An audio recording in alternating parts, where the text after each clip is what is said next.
Halo para pendengar, dimanapun kalian berada. Balik lagi channel Gara Christopher. Oke, dalam video kali ini gue akan kembali membahas tentang LN Isekai Digit. Dalam part sebelumnya, kita sudah mengetahui kalau semua masalah Yuya di Isekai itu udah selesai. Karena memang Abyss yang menjadi entitas evil terkuat itu udah dimusnahin sama Knight, Akatsuki, dan Ciel.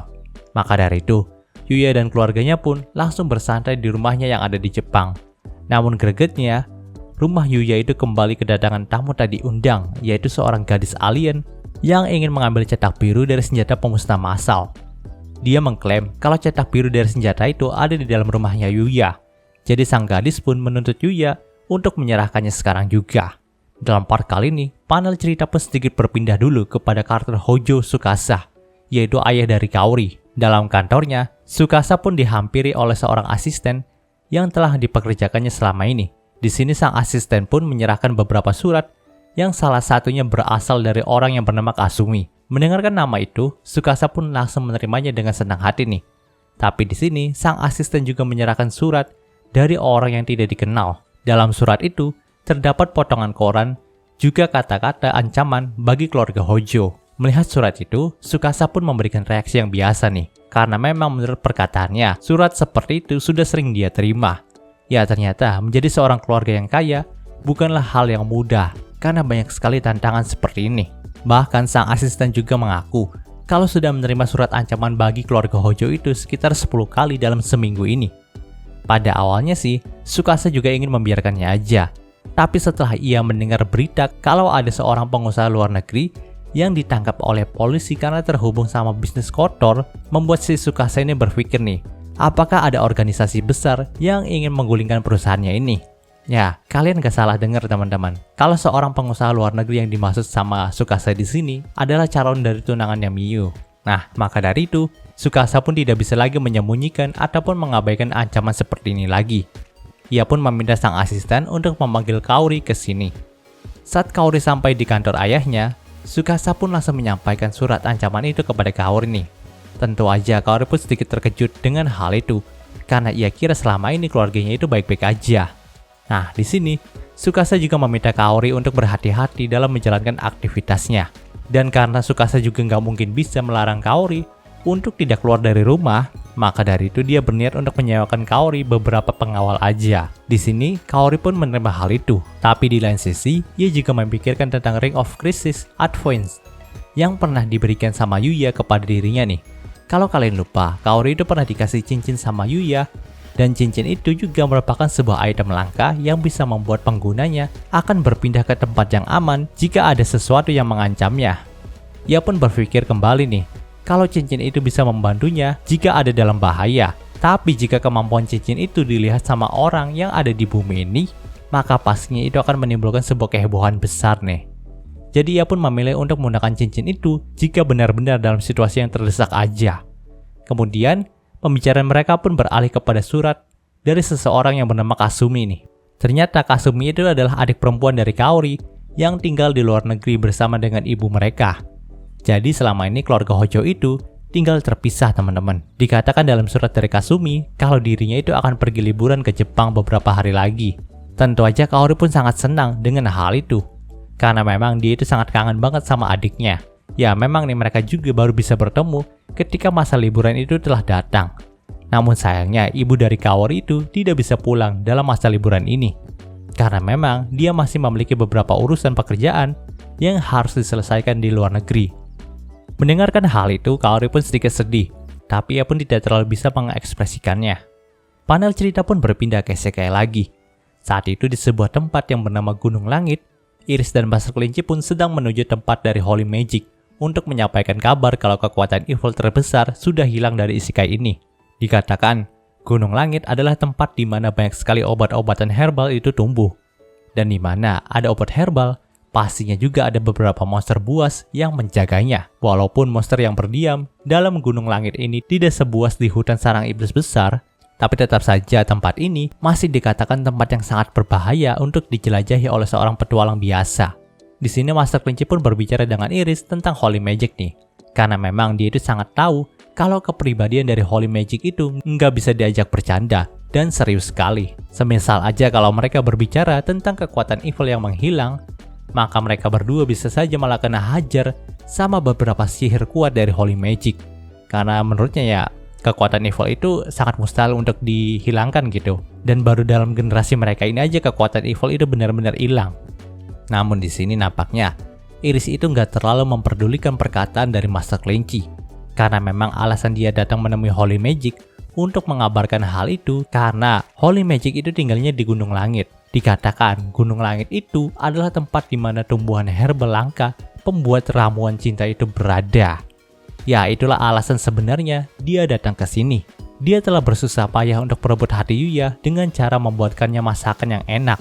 Tapi ternyata itu masih belum cukup. Bahkan sewaktu dia memberikan pijatan kepada Yuya, Yuya itu tidak melihatnya sebagai lawan jenis yang menyukainya. Yuya itu hanya menganggap Iris sebagai mentor dan temannya saja. Sekarang ini kesempatan Iris untuk tetap tinggal bersama Yuya juga udah hancur. Di mana kekuatan evil terkuat yaitu Aphis telah dikalahkan oleh 3 hewan peliharaan milik Yuya. Hal itu juga menyebabkan Iris terpisah dari Yuya. Karena dia itu harus menghabisi evil beast yang tersisa dan mengabarkan tentang kematian Aphis ke seluruh dunia. Maka dari itulah Iris pun ingin menggunakan cara apapun untuk bisa mendapatkan hatinya Yuya. Termasuk juga menggunakan ramuan cinta yang ingin ia dapatkan hari ini. Jadi di sini ia pun terus mengabaikan perkataan dari Master Kelinci dan malah tenggelam dalam pemikirannya untuk mendapatkan ramuan cinta itu. Melihat sikap Iris yang seperti itu membuat Master Kelinci sedikit kesal nih. Maka dari itu, ia pun menghentikan langkahnya untuk mendapatkan perhatian dari Iris. Benar saja, melihat Master Kelinci yang berhenti berlari membuat Iris menanyakan keadaannya nih. Dan dalam kesempatan itu, Master Kelinci pun berkata, kalau nampaknya Iris itu sedang memikirkan masalah yang besar di tempat ini ya. Kalau memang Iris memiliki urusan dalam tempat ini, maka dia tidak keberatan untuk berhenti sejenak dan membiarkan Iris menyelesaikan masalahnya terlebih dahulu. Di sini, Iris pun cukup senang dengan kepekaan dari Master Kelinci. Ia pun sangat berterima kasih kepadanya. Tapi memang entitas Holy yang akan mereka temui saat ini adalah Holy Magic yang tidak bisa diajak bercanda. Maka dari itu, ada baiknya Iris itu menyelesaikan masalahnya terlebih dahulu daripada hanya dianggap bercanda oleh Holy Magic dan berakhir ditembaki oleh sihirnya. Panel cerita pun berpindah ke rumah Yuya yang lagi kena invasi gadis alien. Nah, sebenarnya saat gadis alien itu datang ke rumahnya Yuya, dia itu membawa serta UFO miliknya teman-teman, yang langsung diparkirin di atas rumahnya Yuya lagi. Maka dari itu, rumahnya Yuya pun menjadi sorotan publik pada saat itu. Bahkan ada helikopter milik pemerintah yang ditugaskan untuk menyelidiki UFO tersebut. Namun sayangnya Yuya itu masih belum mengetahui aja kalau memang ada UFO yang terparkir di atas rumahnya. Dan sekarang ini rumahnya itu sedang dikerubungi banyak orang. Panel cerita pun berpindah ke karakter Yuya lagi. Waktu itu posisinya Yuya sedang ditodong sama gadis alien yang bernama Merl yang diketahui berasal dari planet Amel. Merl sendiri menodongkan senjata miliknya agar Yuya itu mau menyerahkan cetak biru dari senjata pemusnah massal yang dicari oleh dirinya. Di sini Yuya pun hanya bisa pasrah dan menjelaskan kalau memang dia itu nggak tahu sama sekali dengan cetak biru yang dimaksudkan sama Merl. Dan mungkin saja cetak biru itu ada di gudang milik kakeknya Yuya karena memang di sanalah terdapat banyak sekali barang-barang aneh. Dan Oma juga sempat mengakui pernah bilang dia itu nggak sengaja mengalirkan energi sihir kepada benda kubus yang diduga sebagai cetak birunya. Namun tetap saja Merl itu masih menodongkan senjatanya walaupun Yuya sudah berbicara seperti itu. Tentu aja Yuti pun sangat nggak terima dengan tindakan dari Merl. Ia pun langsung menjaga jarak dan menodongkan busur sihir miliknya kepada Mel sambil memberikan ancaman kepada gadis itu. Melihat hal itu, Mel pun sedikit meremehkan Yuti nih. Karena menurutnya senjata primitif seperti busur milik Yuti itu nggak mungkin bisa melawan teknologi yang ia miliki sekarang ini. Tentu aja Yuti pun jadi semakin kesal dan mengeluarkan aura membunuhnya kepada Mel. Tapi tampaknya Mel itu tidak terlalu terpengaruh dengan aura milik Yuti.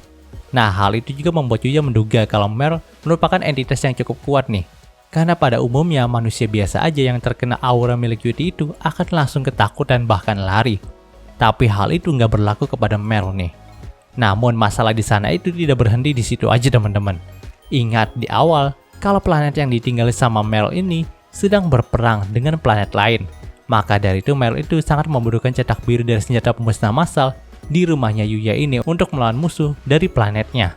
Dan benar saja nih, tak lama kemudian para alien yang bernama alien Dragonoid yang menjadi musuh dari Mel itu malah datengin bumi buat mencegat Mel yang mencoba mengambil cetak biru dari senjatanya itu.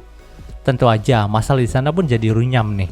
Apalagi atap rumah Yuya juga sampai dijebolin sama para alien Dragonoid itu. Di sini, Yuya pun terlihat sangat kesal nih, karena atap rumah peninggalan kakeknya itu jadi rusak. Lalu ia pun tambah kesal lagi saat alien Dragonoid itu bilang kalau mereka akan menghancurkan planet ini beserta Mel di dalamnya. Jadi di sini, Yuya pun langsung marah besar dan mengeluarkan skill Holy King miliknya untuk menyerang para alien Dragonoid itu. Saat itu tubuh Yuya pun dipenuhi energi sihir yang sangat dahsyat. Lalu Yuya pun melepaskan energi sihir itu untuk menyerang para alien Dragonoid. Energi yang dilepaskan sama Yuya itu membentuk seekor naga yang langsung melahap para alien Dragonoid. Di sini si Meryl juga nggak tinggal diam aja. Melihat musuh ada di depannya, ia pun langsung menembakkan senjata laser miliknya untuk memusnahkan para alien Dragonoid itu. Serangan dari Yuya dan Meryl itu mampu memusnahkan para alien Dragonoid yang datengin bumi hingga mereka semua pun tidak tersisa lagi. Nah, saat Yuya melepaskan energi dari skill Holy King-nya itu, ia merasa kalau separuh energi kehidupannya itu terserap karena skill tadi. Dan hal itu juga dibenarkan sama Oma nih, kalau memang Yuya itu akan kehilangan separuh nyawanya kalau memakai skill Holy King. Jadi sebenarnya dia juga gak mau melihat Yuya memakai skill itu lagi kalau tidak dalam keadaan yang sangat benar-benar genting. Nah, untuk menolong Yuya agar gak sekarat, Oma pun langsung mengalirkan energi kehidupannya kepada Yuya nih. Tapi tentu aja, tidak semua energi kehidupan Oma disalurkan kepada Yuya. Dia hanya membagikan seperempat energi kehidupannya kepada Yuya. Dan itu sangat cukup untuk mencegah Yuya mati. Jika saja Yuya itu mati, maka Oma juga akan merasa sangat bosan lagi untuk hidup di isekai ataupun bumi ini. Setelah melihat kegilaan itu, si Meryl pun berniat untuk pergi dari sana nih. Tapi sebelum itu, ia pun menghapus ingatan semua manusia yang ada di bumi ini mengenai serangan alien dan keberadaan dari UFO yang ada di sini. Jadi kehebohan mengenai alien dan UFO pun seperti tidak pernah terjadi lagi di bumi. Tak lupa, Meryl juga telah memberikan sebuah kamuflase kepada pesawat UFO-nya agar nggak terlihat lagi sama manusia yang ada di Jepang. Namun, saat hendak pergi dari sana, Meryl pun merasakan tekanan dan aura membunuh yang bahkan bisa membuatnya berlutut. Ya, itu adalah tekanan dan aura membunuh yang dikeluarkan sama Oma. Di sini, Oma pun tidak membiarkan Meryl untuk pergi begitu aja setelah melakukan kekacauan dalam rumahnya Yuya. Walaupun memang pada awalnya, Oma itu bersalah karena mengaktifkan cetak biru dari senjata pemusnah massal yang dicari sama Meryl. Tapi tetap saja, hal itu nggak sebanding dengan kerusakan rumah milik Yuya. Maka dari itu, Oma pun memerintahkan Meryl untuk tetap tinggal di sini dan bertanggung jawab atas kerusakan dari rumahnya Yuya. Nah, hal serupa juga dilakukan sama Ciel, Nat, dan Akatsuki nih. Biasanya mereka bertiga itu akan bersikap ramah kepada seluruh tamunya Yuya. Tapi pengecualian bagi Meryl yang memang sudah membuat kediaman mereka itu menjadi berantakan seperti ini. Mereka bertiga pun memelototi Meryl seakan-akan ingin membunuhnya. Dan cerita di part ini pun berakhir. Oke, maksud pembahasan singkat untuk isekai digitnya kali ini. Jika kalian suka video ini, jangan lupa untuk like, comment, subscribe, dan juga share agar gue lebih semangat dalam membuat video dalam channel ini. Terima kasih telah meneruskan detik ini. Gue Gary Christopher, signing off.